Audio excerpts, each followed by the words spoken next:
Now joining me for a preview of the Florida-Alabama game, I'm Dylan Denmark, alongside Shane Matthews, driving back on the road. That's why you can't see him right now, but he's still able to give some time to us. Shane, thanks for the time. And so let's start with this. Florida offensively, their first two games, I think people were really skeptical of Florida being able to run the football because they haven't been able to in the last two seasons, and they've blown it out of the water. Had 400 yards first game, 350, 360 last week against USF. What's been your biggest takeaway from Florida offensively in the first two games? Well, as you mentioned, we are running the ball very, very well. I think a lot of people, they want to talk about the skill guys, the quarterbacks, the running backs, wide receivers, but I think the offensive line's done a really good job blocking so far, this season. Now, granted, the talent level is going to get a little more difficult Saturday in the Swamp, but for the most part, I think the offensive line's done pretty well. I don't believe they've given up a sack either in the passing game. I could be wrong, but I think we have 0 sacks at this point. So, for Bryce Young, flipping to Alabama's offense, Bryce Young's never played in a hostile environment. He played last season a little bit, but it was COVID, so fans weren't able to play. Take me back to your playing days. Was the crowd ever such a big factor to where you had to change your complete game plan, where you couldn't communicate with your guys? And how do you think Bryce Young will be affected with the Swamp Saturday? Well, as a player, you honestly, especially an offensive guy and a quarterback, you got so much going through your mind. You don't even hear the crowd, really. It's just one big blur. I think where the crowd comes into play is it affects the offensive lineman hearing the snap count, whether it's a verbal snap count, a silent snap count, the clap the hands, however they do it. That can be an issue for the offensive line, which can give our pass rushers off the edge an advantage. But, Bryce Young's a talented player. As you mentioned, he hasn't played in a difficult environment. This will be by far the most difficult he's ever played in. And hopefully, I don't know if it'll rattle him, but maybe it can help us, down the road somewhere where, a lot of penalties or he'll make a mistake, but the crowd noise could play a factor. For Emory Jones, the first two games, he's played well other than those four throws. Now, understanding those, you can't take away those four throws because it actually happened. But it feels like to me, and I was talking with Pat Dooley yesterday, and this was a good point. It seemed like to me that he was playing with a little bit of a lack of confidence. Now, Emory's not this rah-rah guy, so he's never going to show emotion. What do you think has been wrong with the throws that Emory's had and those interceptions so far?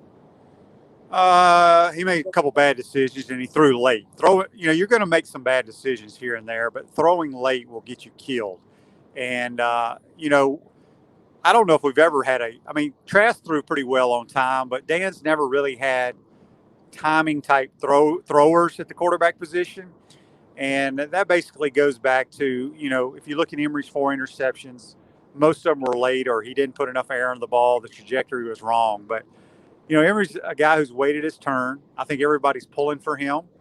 People have seen what Anthony Richardson has done. And, I coached against Anthony Richardson in high school for 3 years, and he's a phenomenal athlete.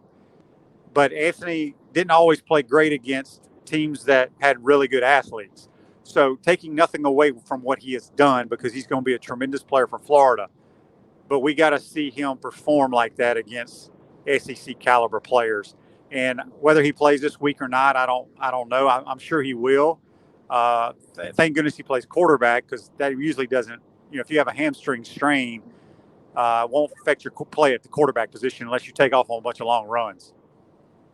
Speaking of Anthony Richardson, you mentioned him being healthy. If he's able to go and he's I wouldn't say 100%, but about 80-85%, how do you think Dan Mullen swaps the quarterbacks this week, knowing what he said Monday, that he's kept it pretty vanilla in the first 2 weeks? I think you're going to see him in the third series again. Now, that's if he's cleared to play by the trainers, doctors, and the medical staff. It's not going to be up to the coaches whether he plays or not. So I would expect him to come into the third series, and we'll see what they have planned for him. Dan's done a tremendous job play calling for Emory. For Anthony. He hasn't asked him to drop back and read coverages and all that stuff. He did the other day at South Florida, and if you saw or heard Mullen's press conference, he didn't set the protection right. He missed the hot read. Then he missed a guy that was open, but he basically scrambled around and gained 18 yards. That's a great play. The fans see that, but Dan and the coaching staff realizes you can't miss the protection or the hot reads against top-notch defenses in the Southeastern Conference. So that's where the average fan doesn't understand why Dan is reluctant to let him play a whole lot right now. And Dan's dialed up some beautiful plays for him. The two long touchdowns were just beautiful plays, well designed, wide open receivers. So Dan knows what kind of player he has in him. They're going to take it slowly with him, but you're going to see both quarterbacks all year long, in my opinion. Dan Mullen spoke a lot in the offseason, especially in the summer and media days, talking about two backs in the backfield. And he did it a little bit against Florida Atlantic. I don't think he did it as much against South Florida.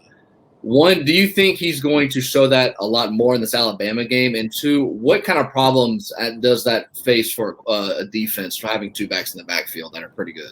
Gosh, I don't know what to expect. I mean, I don't think you can really show something to Alabama that they haven't seen or they're not prepared for.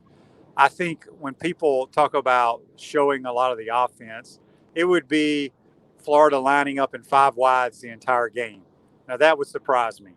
Or if you go back to last year, if we lined up in a two tight end set and never threw the football, that would be a surprise because we threw the ball so well. So I don't know if there's stuff that they're holding back on.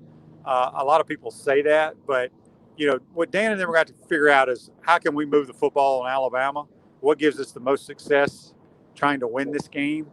And I'm sure you'll see two backs in the backfield, but I don't think it's going to surprise Alabama one bit. For Florida to stay in this game, I think defensively is going to be the biggest thing. I think offense can score points. I'm not worried about that. I think Dan Mullen has that well covered. Defensively, I told Pat yesterday, and I thought this right after the South Florida game, that I think Jeremiah Moon, Zachary Carter, and then you could throw in Ventrell Miller and Diabate. I think they have to play exceptionally well defensively and get pressure on Bryce Young. For Florida to compete, what does Florida have to do to keep it a game in the second half? Well, we got to win the turnover battle by a couple, in my opinion. We got to force Bama to kick some field goals, and we can't settle for field goals. And then I think we need to make a big play on special teams somewhere. Defensively, as you mentioned, I think the three transfers, the two from Auburn, one from Penn State in the middle, are going to have to be play a big role. Stuffing the interior of the offensive line. And as you mentioned, the guys on the edge are going to have to create havoc for Bryce Young. He's a really good player. As you mentioned, he hadn't been tested a whole lot, but Alabama is so well coached. They're going to be ready to play. They got so many good players. They're used to these type of games. I think we're going to play well. I just don't know if we have enough to come out on top. But I think Alabama's going to have to help us. But crazy things happen in college football. Yeah, that is very true. I mean, and also, too, if you looked at Dan Mullen's biggest games at home, the LSU game 2 years ago, 2018, 2 years ago against Auburn, two top 10 teams at home. I think the LSU was a close spread. Auburn was the favorite. Of course, Alabama's a big spread. I think they're a 15, 16-point favorite. So it'll be definitely interesting to see. And no team has beaten Alabama in the SEC East since Steve Spurrier in 2010. So, sorry, go ahead. Yeah, it's that's a crazy stat right there. That's 11 years of playing Eastern opponents and nobody's beaten them. Florida played well last year in the SEC championship game, but it's a totally different team. Both teams are different, so you really can't take much from that.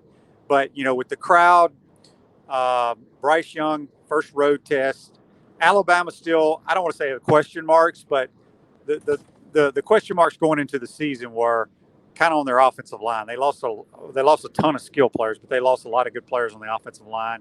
Like I said, if our three transfers can cause some problems on the interior and allow our edge pass rushers to get outside and put some pressure on him, who knows? He could throw it to us a couple times. Yeah, hopefully for Florida fans, that's what they get. I'm Dylan Denmark alongside Shane Matthews. Shane, tell them how they can get a hold of your podcast. Well, I'm Monday through Friday on Facebook Live. It's live at 8 a.m. till about 9 a.m. Eastern Standard Time, and if you miss it, you can always.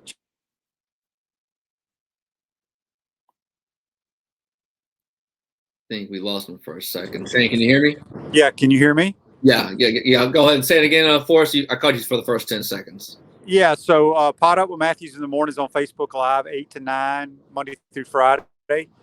If you miss it, you can always check it out on all those different podcast platforms like YouTube, Spotify, Apple Podcasts. I don't know all friends and family to follow us and might enjoy our program.